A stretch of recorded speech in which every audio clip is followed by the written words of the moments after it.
Okay, this is going to be a few things that you might not know about Modern Warfare 2. Let's just start off with a few of the perks and stuff. Of course, you get Bling, which is the 2 weapon attachments. They're also turning a lot of the Call of Duty perks into attachments for the gun, so there's much more variety of attachments instead of perks. I've just got it written down here. There's a list of stuff that I've got to remember. The Bandolier perk, which was it gave you more rounds, I believe. Basically, they've put that as an attachment to the gun. So rather than choosing it as a perk, you actually attach it to your gun.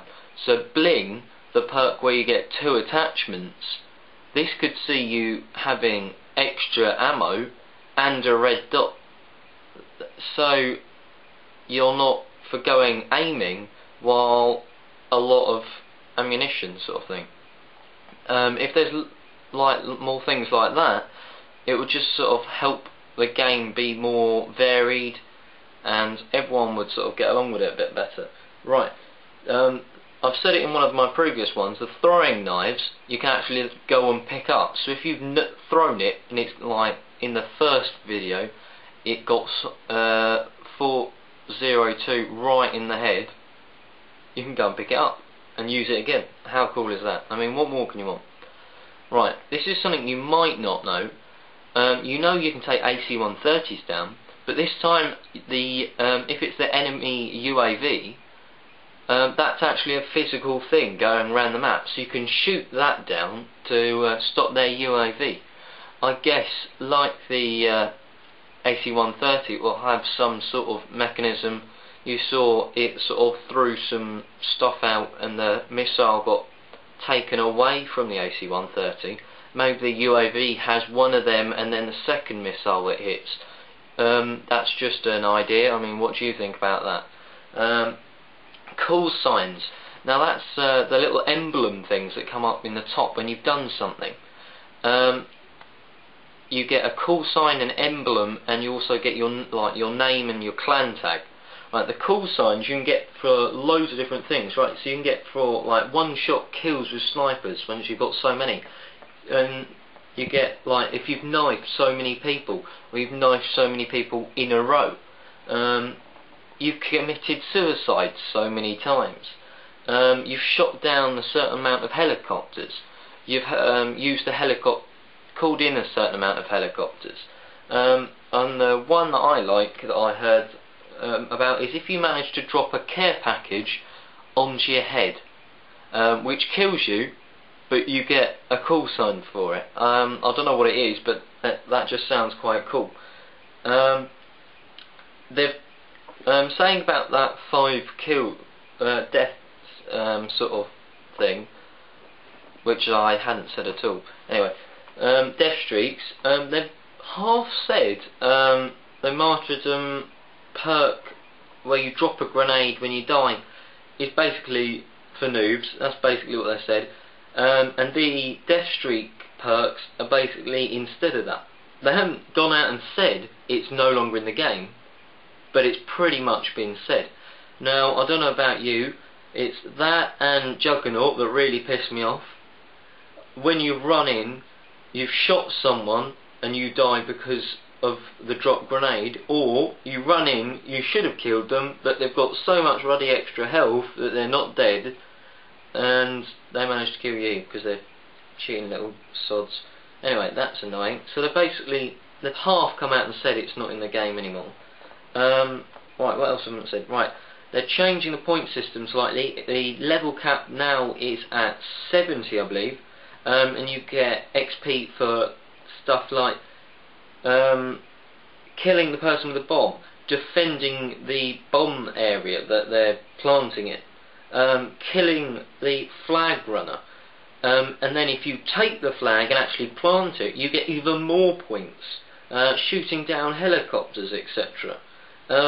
Basically, what they've basically said in the interview was they're trying to make it not just the people that will run in, shoot everyone, will get the points. It's the people that will stay and defend So it's not just the people, the amount of kills they got, it's if they've defended most as well. So it's not so much only in team deathmatch where the amount of kills you get and deaths you get matter. In other games you'll get points for defending or shooting the flag.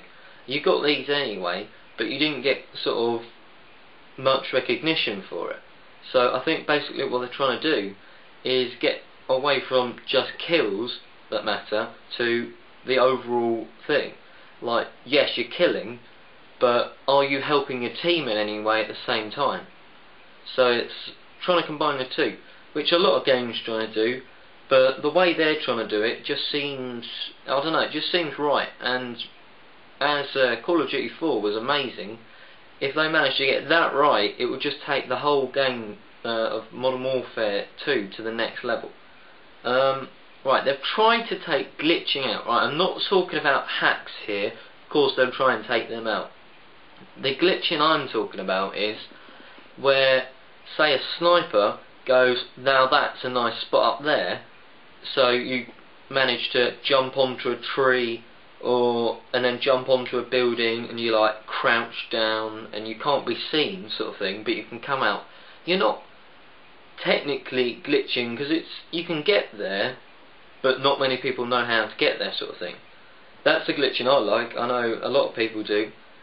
Basically, they're trying to take a little bit of that out, but make it so the maps are tailored to that.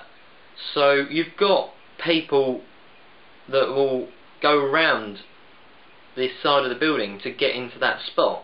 Rather than making it so they shouldn't be able to get there, but they find a way, there's a way to get there, but it's also fair enough for the other players to be able to shoot you as well. I've probably made that a lot more confusing than it actually is.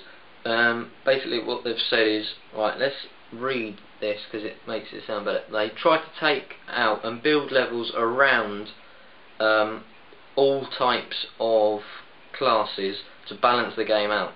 So if you're a sniper up here, rather than a place that you're not really supposed to be, so people wouldn't look at there with their AK-47, the AK-47 person knows there could be someone up there, so would just have a look. Just evens it out a bit. And the last thing, they basically, you've probably all heard about this, they wanted to make story mode like a film. Some of the parts they took out because they just thought it ruined the story, which sort of made it more cinematic. These parts have been put into the Special Operatives as a co-op. They also say why they didn't do the whole storyline as a co-op was because they can build it for the one person.